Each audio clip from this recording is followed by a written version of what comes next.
बहुत पैसे भी इकट्ठे होने पड़े। भक्ति मार्ग में भी देखो कितने पैसे इकट्ठे करते हैं।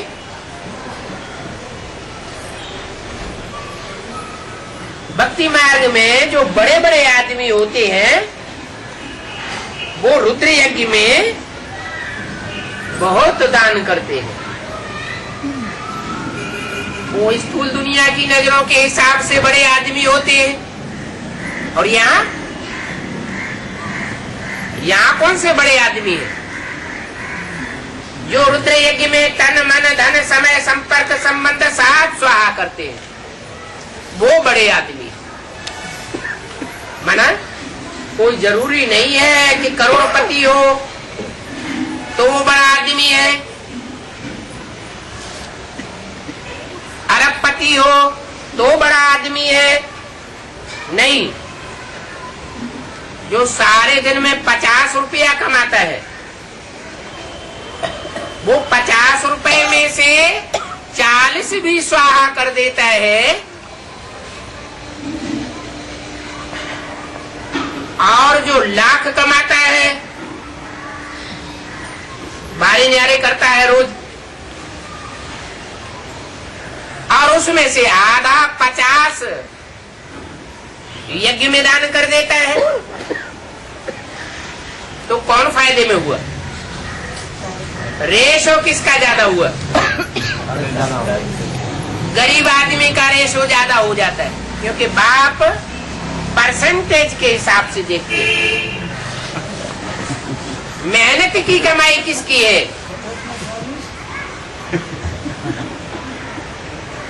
मेहनत की कमाई को देखते हैं।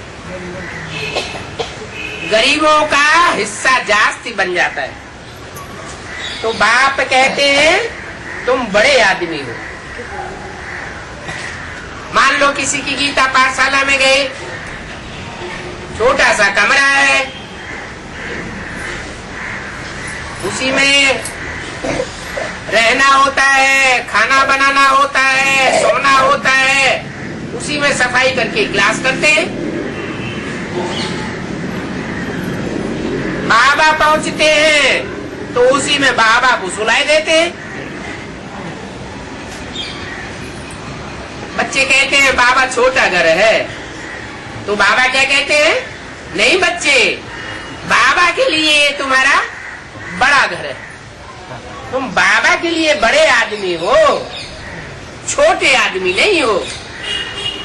क्या इंफीरियरिटी कम्प्लेक्स नहीं आना चाहिए।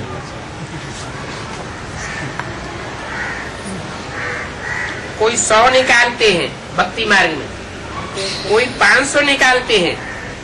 इस रुद्र ज्ञान यज्ञ में तुम सारा ही स्वाहा हो जाते हो।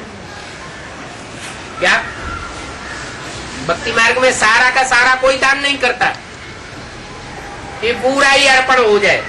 और यहाँ तुम क्या करते हो?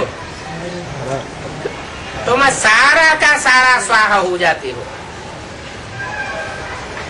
सारा ही तन, बीबी बाल बच्चे सब स्वाहा कर देते हो, अपना भी तन अर्पण करते हो, संबंधियों की भी बाजी लगाने में पीछे नहीं रहते। जो भी संपर्क में आते हैं सब की बाजी लगाते हैं।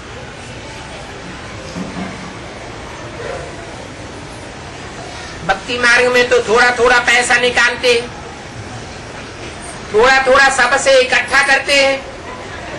क्या करते हैं? भीख मांग मांग के भक्ति मार्ग में भीख मांगते हैं, चंदा करते हैं।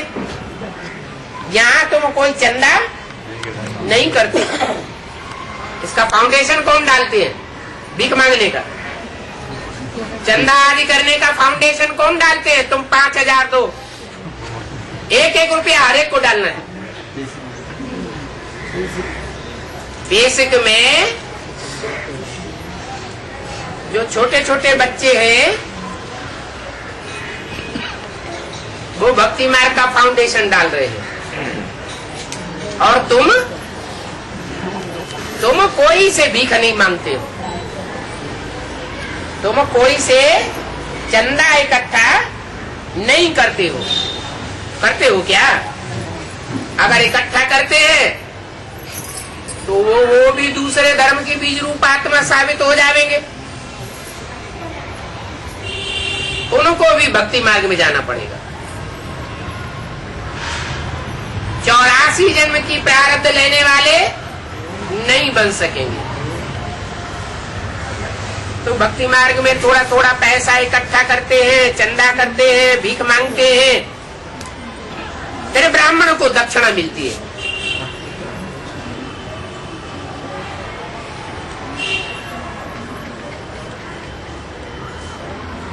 यहाँ तो ऐसी कोई बात नहीं है कि ब्राह्मण की पेट पूजा के लिए इकट्ठा करते हो, है? यहाँ क्या होता है, जो भी करते हैं अपनी स्वेच्छा से करते हैं, अपना ही तन मन धन लगाते हैं, किसी के कहने से नहीं लगाते। और जो भी लगाते हैं वो किसी व्यक्ति को नहीं देते हैं। किसको देते हैं?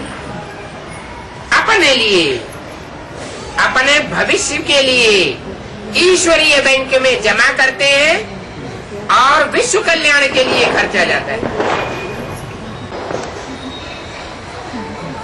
तो भक्ति मार्ग में तो थोड़ा थोड़ा पैसा निकालते हैं।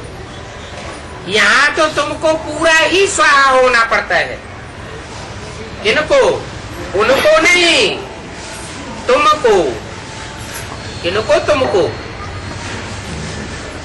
जो सन्मुख बैठ बाप के पढ़ाई पढ़ते हैं उनको पूरा स्वाहा होना पड़ता है। अभी नहीं होते हैं तो आगे चल के ऐसी स्थिति परिस्थितियां बन जाएंगी कि मजबूरन स्वाहा होना पड़ेगा, फिर पीछे रह जाएंगे। तब कहेंगे हमारा नंबर पीछे क्यों? बाप कहते हैं ये रुद्र ज्ञान यज्ञ है। क्या? ये रुद्र यज्ञ नहीं है भक्ति मार्ग का। ये ज्ञान सागर के द्वारा डायरेक्ट रचा हुआ यज्ञ है। वहां तो स्वाहा होने की बात नहीं होती। कहाँ? भक्ति मार्ग में। वहां बच्चे कहते हैं बाबा नहीं, वहां यहाँ बच्चे कहते हैं बाबा तन मन धन सहित मैं अब आपके पास आता हूँ। वहां भक्ति मार्ग में तो ऐसे नहीं कहेंगे कि तन की शक्ति के सहित भी बाल बच्चों की शक्ति, मेरे तन की शक्ति, जो भी तन की शक्ति है उसके साथ में यज्ञ में आता हूँ। वहां भक्ति मार्ग में कहेंगे? है ही नहीं सामने, कहेंगे किससे? और यहाँ तो तुम तो कहते हो क्या बाबा मैं तन मन धन जो भी है उस पूरी पावर के साथ मैं आपके पास आता हूँ।